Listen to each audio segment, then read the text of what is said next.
Good morning, crew. How's it going?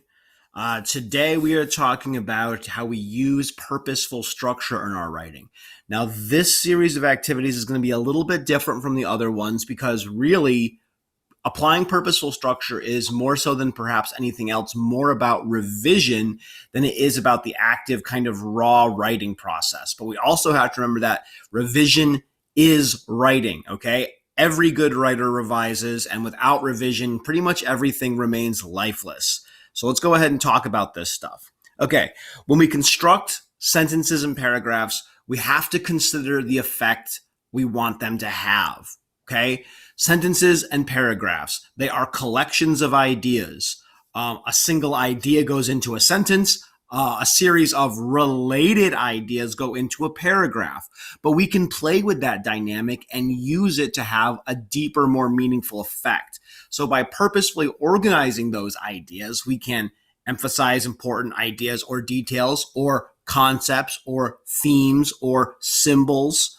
We can help set the tone or mood, okay, by affecting how big or small sentences and ideas are. We can absolutely control our tone. We can create tension, suspense, or emotion. We can help with the overall rhythm or flow. We can make our words sound graceful, or we can make them sound choppy. Both of those have uses in writing, particularly creative writing. And we can control the pacing. That is how fast or slow the ideas move. This relates to rhythm and flow. This relates to tension and emotion. Okay, so what I'm going to have you do now is I'm going to show you a series of passages, each using an individual technique for structure. I want you to think about these intended effects we're talking about right here. And then in your notes, just jot down, okay, what are the effects of this technique in this passage? What does it do?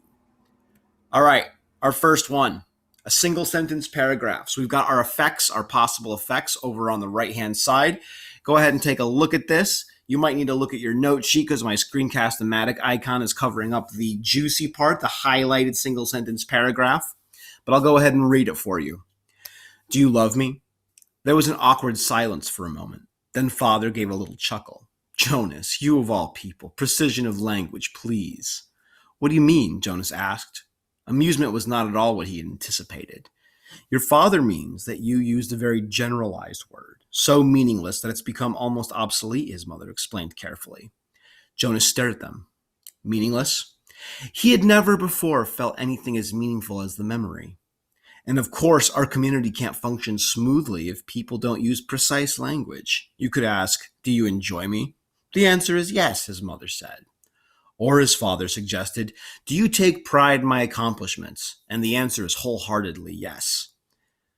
Do you understand why it's inappropriate to use a word like love? Mother asked. Jonas nodded. Yes, thank you. I do, he replied slowly. That was the first lie to his parents. Now I want you to think, okay, if we're thinking about that single sentence paragraph at the end of this passage, what effect does it have? What is it doing? Next, single word sentence. 2 weeks later, we travel up the road for our first game of the season. Our first game was against, Pinnett High School. Yep. It was like something out of Shakespeare. The morning of the game, I'd woken up in my res house so my dad could drive me the 22 miles to Reardon so I could get on the team bus for the ride back to the reservation. Crazy. Do I have to tell you that I was absolutely sick with fear? I vomited 4 times that day. Now, we're seeing also a lot of single sentence paragraphs in here, but we're specifically focusing on those 2 highlighted areas. One is both a single sentence paragraph and a single word sentence, and the second one is a single word sentence.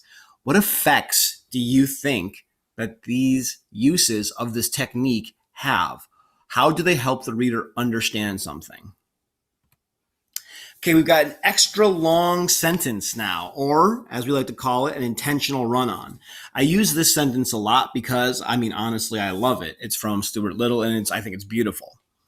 So our extra long sentence, this is a run-on sentence that is constructed intentionally. What are they trying to do here?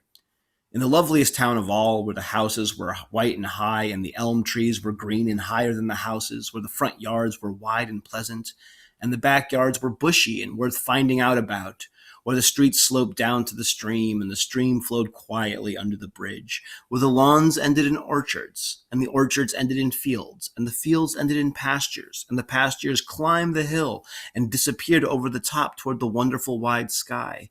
In this lovely of all towns, Stuart stopped to get a drink of sarsaparilla. So here we have to ask ourselves, okay, what is the point of breaking this rule and making a run-on sentence intentionally? What effect do we think this is meant to have? Is it affecting our emotions? Is it affecting the flow? Is it affecting the type of information we're receiving? What is it doing? And then finally, we're going to group purposeful repetition in with this kind of whole crew here. We don't have enough time to really have its own purposeful repetition lesson, so we'll just kind of tack it on here. It is structural though, so it does work. I had known loneliness before, and emptiness upon the moor, but I had never been a nothing floating on a nothing, known by nothing, lonelier and colder than the space between stars. Again, what is being done here? What effects happen as a result of the repetition of lonely and nothing? I even missed one in there. So there's 4 nothings and 2 uses of the word lonely. Is it emphasizing something, setting a tone or mood, creating tension or emotion, helping with the rhythm or flow, or is it affecting the pacing? Okay, what is this technique doing? All right, guys. So that concludes our notes. Now what I want you to do is go ahead and work on the revision activities on the next page. And remember that your focus is on utilizing structure meaningfully. So try to use these techniques. Both activities are about revision. So make sure you are doing your best to weave in our 4 strategies here. Finally, make sure to review the final writing piece and creative writing portfolio project that was posted yesterday. It's going to be worth 15 summative points, and I'll be quite frank with you. I really want to give basically everybody the full 15. So please just complete this project, and we will make sure that your life is good. It's going to be due on the 10th. That's next Wednesday for 10th graders, and the 11th. That's Thursday for the 11th graders. And we will touch base about our writing next week in some conferences. I'll post some signups tomorrow. Okay, guys, have a wonderful day. If you have any questions about our activities or our lesson, please don't be afraid to reach out. Okay, have a good one out there. Stay safe. Treat each other kindly. Treat each other with respect. Bye.